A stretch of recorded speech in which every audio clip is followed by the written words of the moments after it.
Shalom. Halo. Puji Tuhan, Bapak Ibu, Saudara sekalian, dimanapun kita berada pada saat ini, khususnya buat jemaat GKSI Agape di Kota Batam dan juga mereka yang saat ini berada di luar negeri. Kita bersyukur kepada Tuhan. Tuhan memberikan kita waktu dan kesempatan untuk kita bisa beribadah, memuji dan memuliakan Tuhan.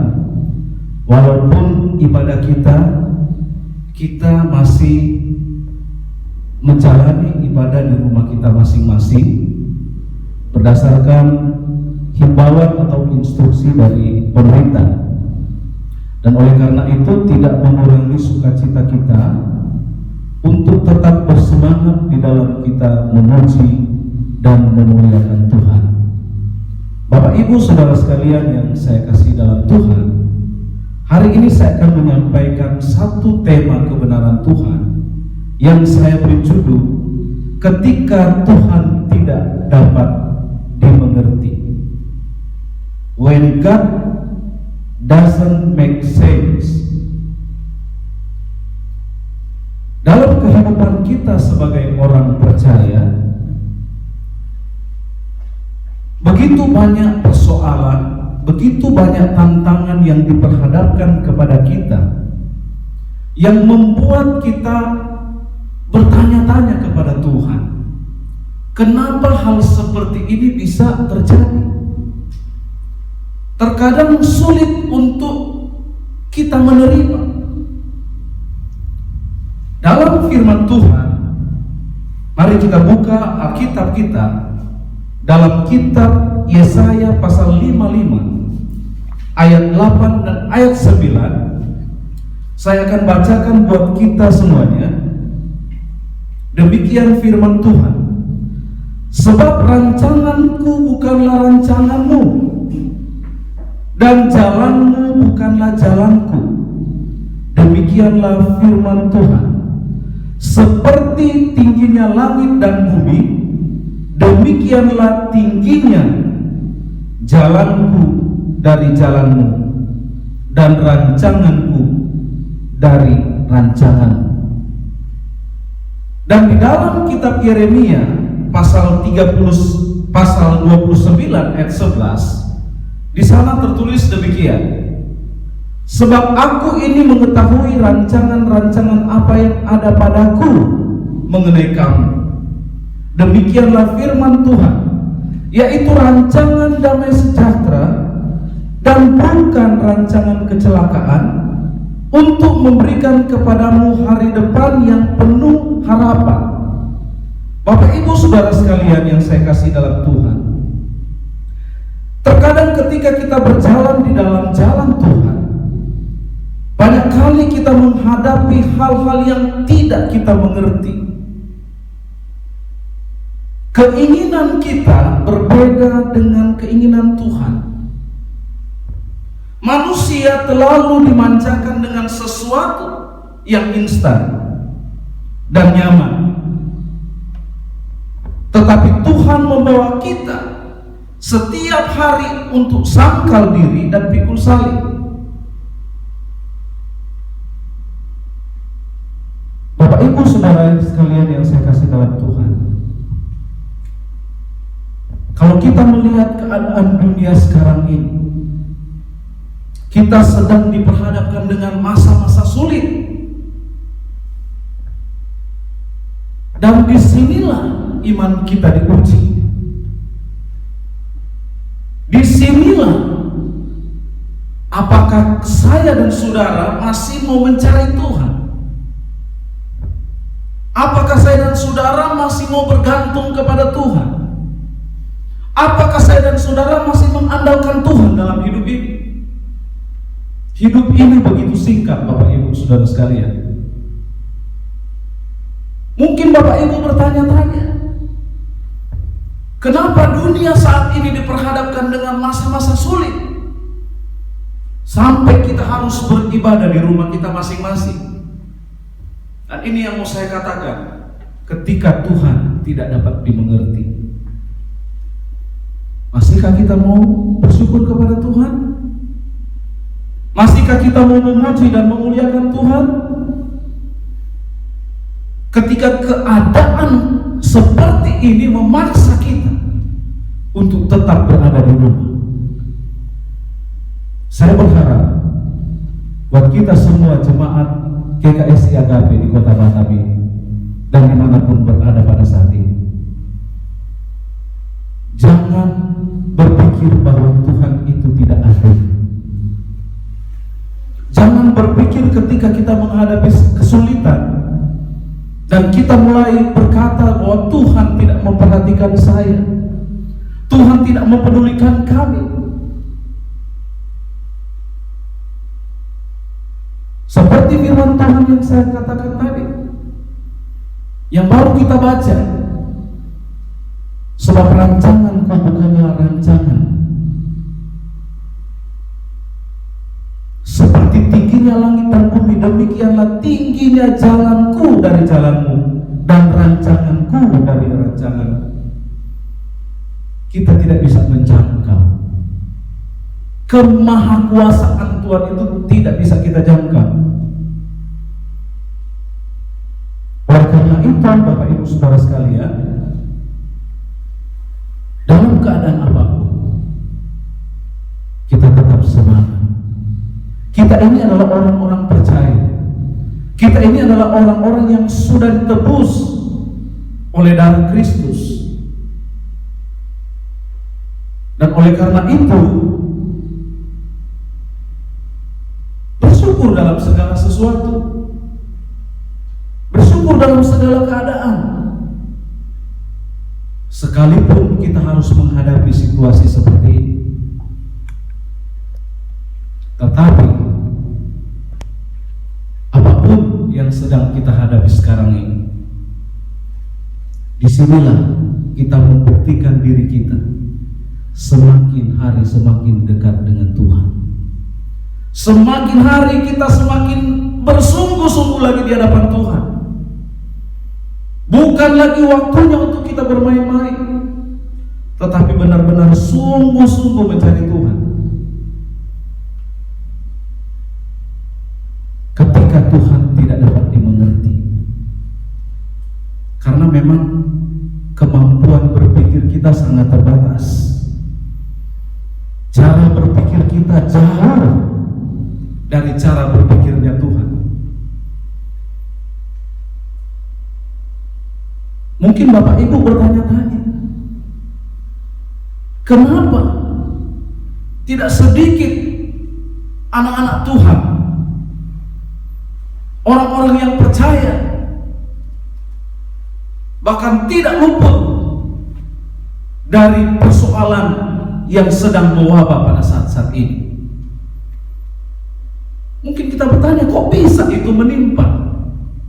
Kok bisa terjadi kepada mereka? Bukankah mereka anak-anak Tuhan? Nah, inilah yang mau saya katakan, ketika Tuhan tidak dapat dimengerti. Bahkan di dalam kebenaran firman Tuhan sendiri, ada begitu banyak tokoh-tokoh dalam Alkitab yang begitu jelas menghadapi persoalan dalam kehidupan. Ada begitu banyak tokoh dalam Alkitab. Dalam Perjanjian Lama ada Raja Daud, ada Nabi Ayub, dan dalam Perjanjian Baru juga ada Rasul Paulus, ada Stefanus, dan lain-lain. Bahkan Yesus sendiri menghadapi masa-masa sulit dalam hidupnya. Oleh karena itu, Bapak Ibu, berhenti kita untuk mengeluh saat ini. Wajar kalau kita sebagai manusia biasa, kita mengkhawatirkan hidup ini, kita mengeluhkan keadaan kita. Tetapi Bapak Ibu Saudara sekalian yang saya kasih dalam Tuhan, mari jangan kita terbawa arus kepanikan, jangan kita terbawa arus ketakutan. orang mulai ketakutan. Saya mau katakan kepada kita, khusus buat jemaat Agape dimanapun berada, jangan sampai kita panik dengan situasi dunia saat-saat ini. Virus yang sedang mewabah saat-saat ini, kita jangan takut. Kita percaya kepada Tuhan. Oh, Tuhan tetap di atas segala-galanya. Dia yang berkuasa atas segala sesuatunya. Hari ini saya akan memberikan satu contoh kepada kita semua tentang seorang Raja Daud. Raja Daud juga dia pernah menghadapi masa-masa sulit dalam hidupnya. Dia begitu bergumul dalam hidupnya. Fakta bahwa manusia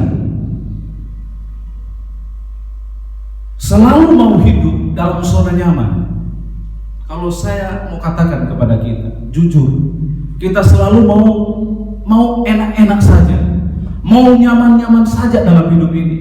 Kalau boleh tidak ada kesusahan menyentuh sedikit pun hidup kita ini. Tapi itu salah besar. Apapun keadaanmu saat ini, ya, dalam situasi apapun, jangan kita pernah berpikir bahwa kita selalu berada di zona nyaman. Tidak, Bapak Ibu Saudara sekalian. Ya, sesekali kita diperhadapkan dengan situasi yang tidak mengenakan. Kebanyakan manusia mau menjalani hidup sesuai dengan kehendaknya sendiri. Bahkan begitu banyak orang tidak lagi memikirkan tentang Tuhan. Tapi saya mau katakan buat kita jemaat, mari kita masih punya banyak waktu dan kesempatan untuk memikirkan Tuhan. Karena Dia segala-galanya bagi kita. Manusia memang selalu tidak pernah merasa puas. Tidak pernah merasa puas. Dan ketika kita merasa tidak puas, seringkali Tuhan menjadi alasan kita untuk menyalahkan Dia. Saya berharap jemaat Agape dimanapun Anda berada, jangan pernah kita menyalahkan Tuhan.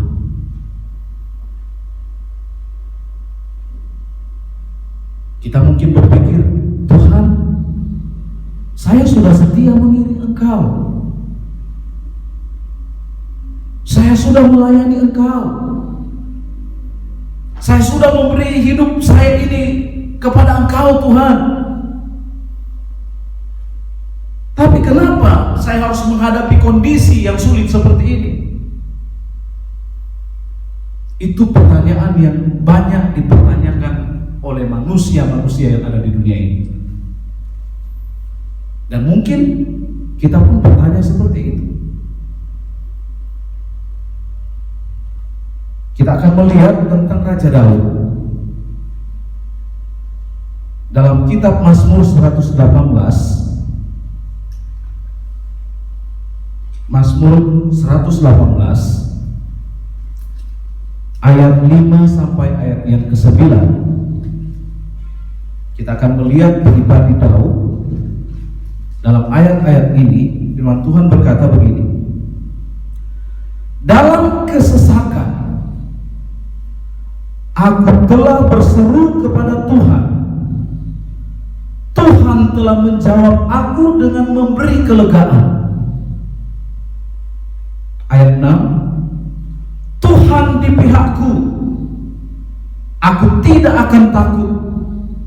Apakah yang dapat dilakukan manusia terhadap aku? Ayat yang ke-7, Tuhan di pihakku menolong aku. Aku akan memandang rendah mereka yang membenci aku. Ayat 8, lebih baik berlindung pada Tuhan daripada percaya kepada manusia. Dan ayat yang ke-9, lebih baik berlindung pada Tuhan daripada percaya kepada para bangsawan. Ini adalah sikap Daud ketika dia merespon atas segala kesesakan yang dihadapi, atas segala kesulitan yang dia sedang hadapi. Daud beberapa kali diincar, bahkan dia dicari untuk dibinasakan. Ketika dia dipromosikan oleh Tuhan untuk menjadi raja, dia tidak begitu berjalan mulus. Justru ketika dia dipromosikan akan menjadi raja, disinilah tantangan dimulai. Disinilah kesulitan-kesulitan dimulai. Tapi pada akhirnya, dalam catatan Alkitab,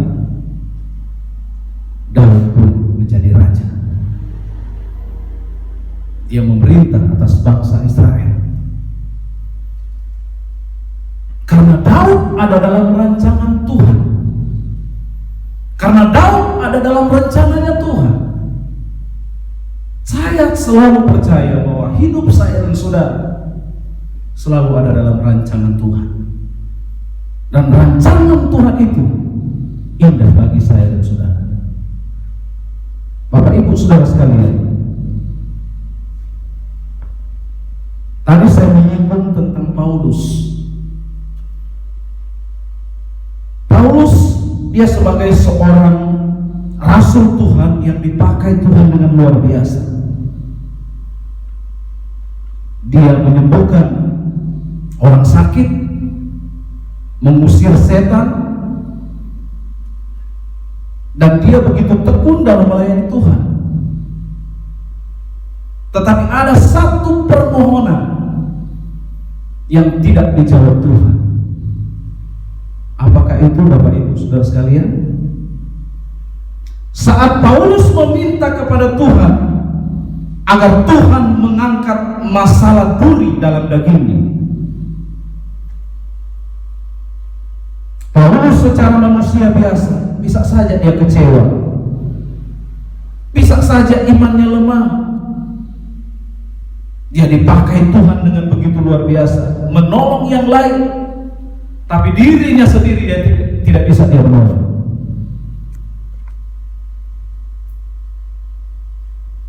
Tetapi apakah Paulus mempersalahkan Tuhan? Saya membaca kitab Kisah Para Rasul mengenai sosok seorang Paulus, dia tidak menyalahkan Tuhan.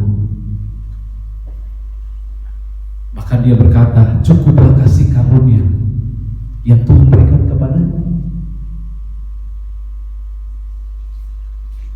Memang benar Bapak Ibu saudara sekalian, bahwa Tuhan tidak dapat dimengerti oleh pikiran ataupun akal kita manusia yang terbatas ini.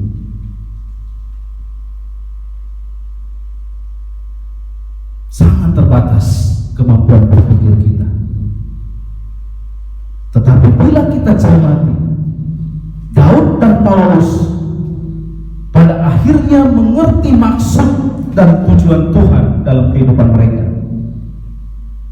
sekalipun mereka harus menghadapi situasi dan kondisi dalam keadaan sulit. Kita akan melihat bagaimana Daud setelah dia sadar akan maksud Tuhan atas setiap masalah yang dia hadapi, ketika Tuhan tidak dimengerti, apakah yang harus saya dan saudara lakukan? Kita akan lihat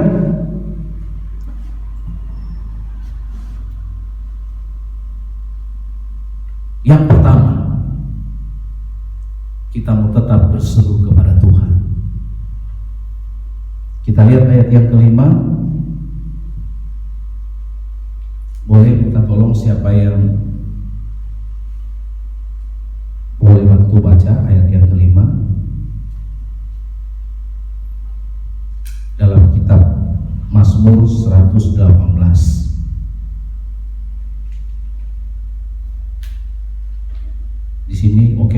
bacakan saja. Dalam kesesakan aku telah berseru kepada Tuhan. Tuhan telah menjawab aku dengan memberi kelegaan. Amin. Jadi Bapak Ibu Saudara sekalian, ketika kita berseru kepada Tuhan, pasti akan ada kelegaan. Sekali lagi, ketika kita berseru kepada Tuhan, pasti akan ada kelegaan. Mulai sekarang kita berseru kepada Tuhan. Apalagi dalam keadaan seperti ini, kita mau kemana? Kita tidak bisa kemana-mana sekarang. Mau ke luar negeri, nggak bisa. Di dalam negeri saja kita tidak bebas untuk bepergian. Walaupun mungkin kita banyak, duit kita banyak, tapi kita saat ini kita tidak bisa bebas seperti dulu lagi. Kita saat ini benar-benar diperhadapkan dengan situasi yang sulit. Tetapi kita mau belajar kepada Daud dari ayat firman Tuhan ini, tetap berseru kepada Tuhan. Berseru kepada Tuhan. Ketika kita berseru kepada Tuhan, kita mengungsi kepada Tuhan. Ada ayat firman Tuhan mengatakan, Tuhan adalah tempat pengungsian kita. Ketika kita dalam keadaan sulit, ketika kita sedang menghadapi persoalan yang berat, Dialah satu-satunya tempat kita untuk bersembunyi. Minta perlindungan, minta pertolongan. Berserulah kepada Tuhan selama Dia masih dekat. Tuhan masih dekat untuk kita dapat berseru kepada Dia. Mulai sekarang, jemaat Tuhan, pesan firman hari ini, jemaat Agape, tidak ada jalan lain. Dia adalah tempat pengungsian kita. Dia adalah tempat perlindungan kita. Kita tidak bisa meminta pertolongan kepada yang lain. Hanya kepada Tuhan sajalah kita memohon perlindungan, memohon pertolongan, supaya kita diberi kelegaan. Yang kedua,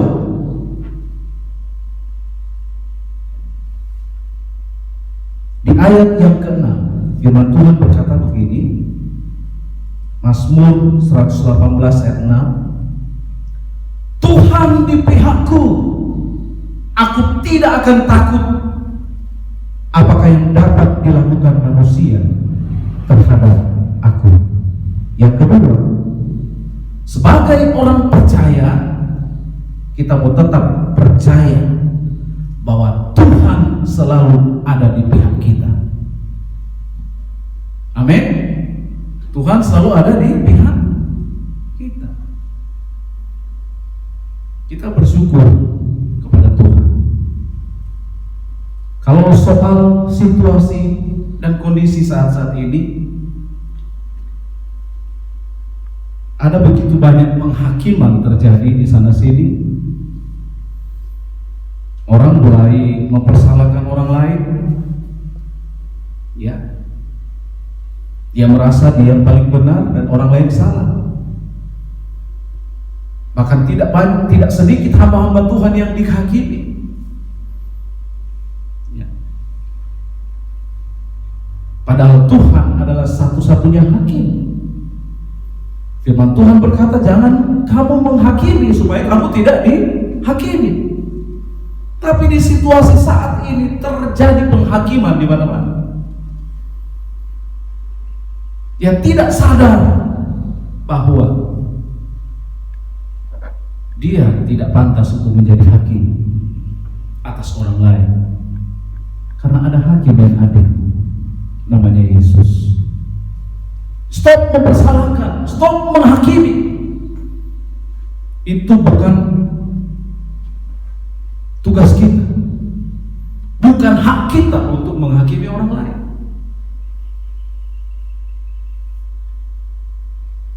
Ketika banyak orang-orang percaya Bahkan ada hamba-hamba Tuhan yang melayani, yang sedang dalam kesulitan, dan mulai terjadi penghakiman. Ini tidak boleh terjadi. Itu bukan hak kita sekali lagi. Justru kita mendoakan pelayanan mereka, keluarga mereka, supaya mereka dihiburkan, supaya mereka dikuatkan atas situasi yang melanda mereka. Bukan kita menjadi hakim.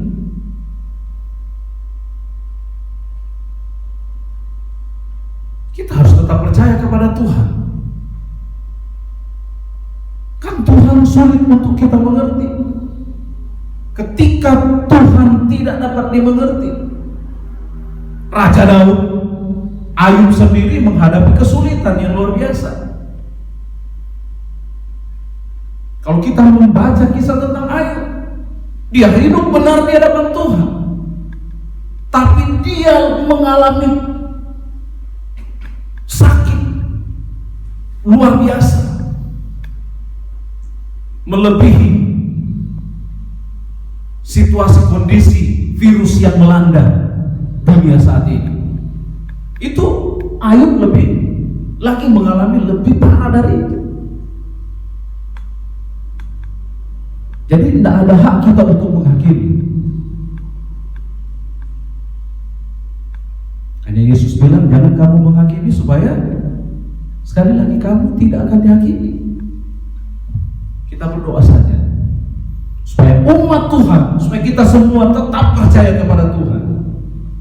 Karena seperti dalam kitab Yeremia dan kitab Yesaya, rancanganku bukanlah rancangan.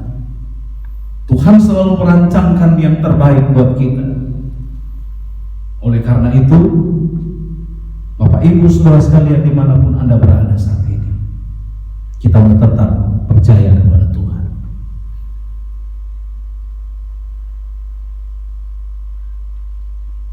Dan yang terakhir, saya akan bacakan buat kita ayat 8 dan ayat yang ke-9. Mazmur 118 ayat 8 dan ayat 9. Lebih baik berlindung pada Tuhan daripada percaya kepada manusia. Lebih baik berlindung pada Tuhan daripada percaya kepada bangsawan. Ini poin yang terakhir yang akan saya sampaikan hari ini kepada kita semua jemaat.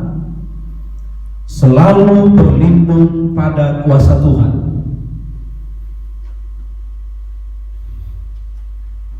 Bapak Ibu saudara sekalian, tidak lama lagi kita akan masuk dalam peringatan kematian Tuhan Yesus di atas kayu salib di Bukit Golgota. Minggu depan kita sudah masuk Jumat Agung.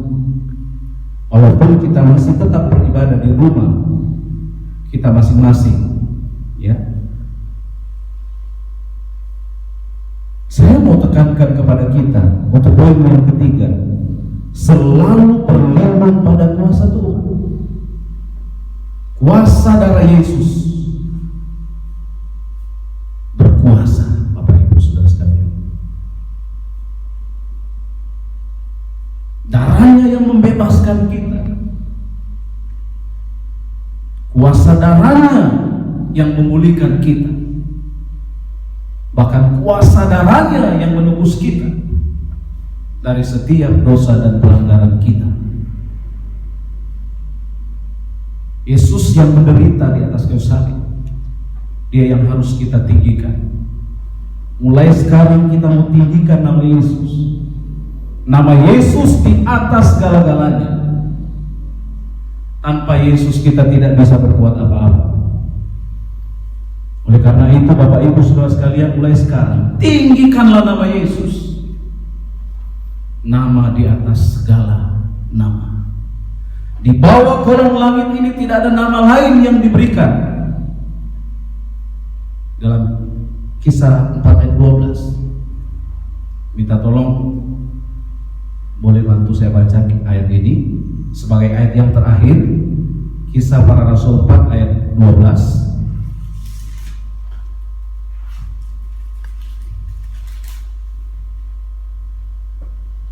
Dan keselamatan tidak ada di dalam siapapun juga. Dan keselamatan tidak ada di dalam siapapun juga Selain di dalam Dia. selain di dalam Dia. Sebab di bawah kolong langit ini tidak ada nama. Sebab di bawah kolong langit ini tidak ada nama lain Yang diberikan kepada manusia. yang diberikan kepada manusia Yang olehnya kita dapat. diselamatkan. Hanya nama Yesus. Yesus adalah segala-galanya bagi kita. Bapak Ibu, ketika Tuhan tidak dapat dimengerti, saya mau akhiri dengan satu kalimat, bahwa Yesus adalah di atas segala-galanya. Ketika ada persoalan seberat apapun itu, datang pada Yesus. Dia adalah jalan, Dia adalah kebenaran, dan Dia adalah kehidupan. Oleh karena itu, stop. Kita jangan ketakutan dengan situasi yang melanda ini, tapi mari kita mau berserah kepada Yesus yang telah menyelamatkan kita. Puji Tuhan, biarlah firman Tuhan hari ini jadi berkat buat kita, jemaat GKSI yang ada di Kota Batam dan yang berada dimanapun berada. Sekalipun kita tidak beribadah bersama-sama hari ini, tapi saya berharap seluruh jemaat boleh terberkati dengan firman Tuhan yang saya sampaikan pada hari ini. Tuhan memberkati. Shalom.